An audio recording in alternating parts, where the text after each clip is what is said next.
Hello, I'm gonna show you guys how to clean up your foam and make it look awesome.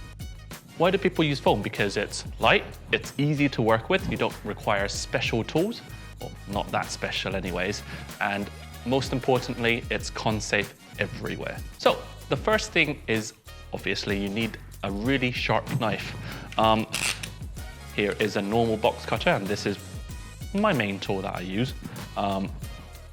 It might seem sharp, it can definitely cut you and cut paper really well, but it's not sharp enough for foam. You can make sure your knife is sharp by either changing the blade or sharpening it on a sharpening stone. Just to demonstrate this, all you gotta do is just rub it. Give it a good rub. Everything likes a good rub. So this is sharp enough.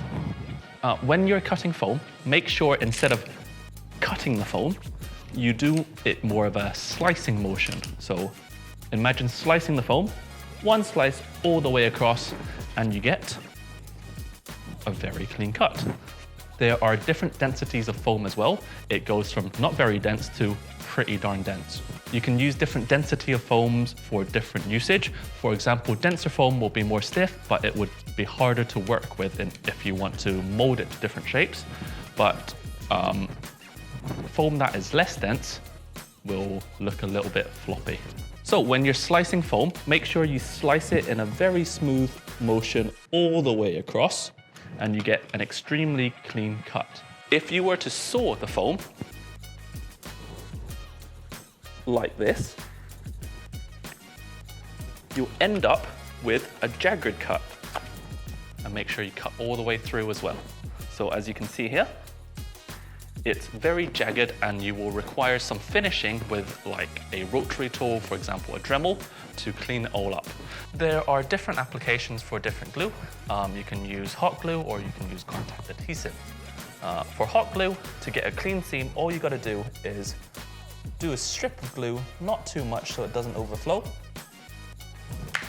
and rub the two pieces together all the way to the edges. So from the edge, just rub it all the way to the edge, and wait for it to set. So when it's cold, you'll get a nice-ish seam, but I can show you how to get an even better seam.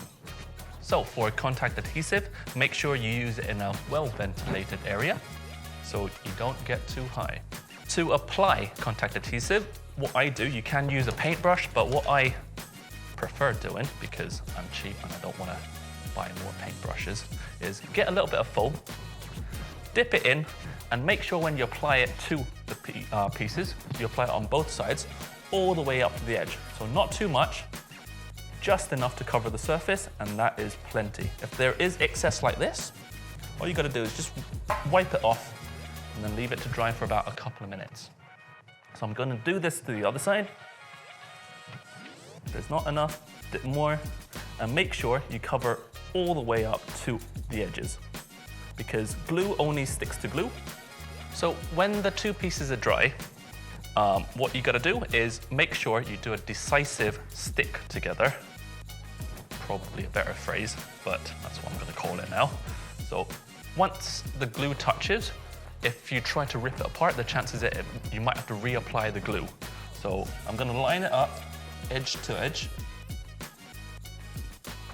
And remember, the glue is stickiest when it's dry. So this is dry to touch, and it's not tacky. Once I've lined it up, I'll push the pieces together, and it forms a very nice seal. When you do sand this seam, it's gonna be seamless. Full concentration, slicing motion, all the way down.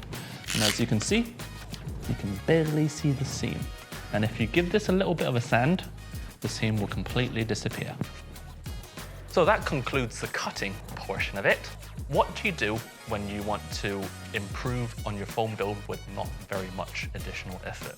To clean up this disgusting glue messiness on the underside, what you could use is some unbranded adhesive cleaner. Make sure you do this in a very well-ventilated area, or alternatively, wear a fume mask. So only a little bit on an old piece of cloth. Just give it a good rub down, and slowly you will see that the glue begin to come off.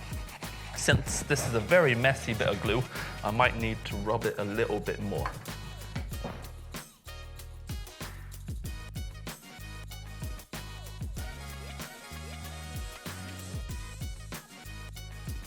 And as you can see, all the glue stains have completely gone off.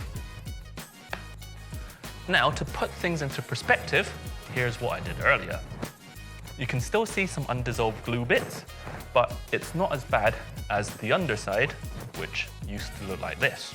Hopefully, you've just learned something new, and if you want to learn more about foam, come to the Cosplay Lab at CosXPo.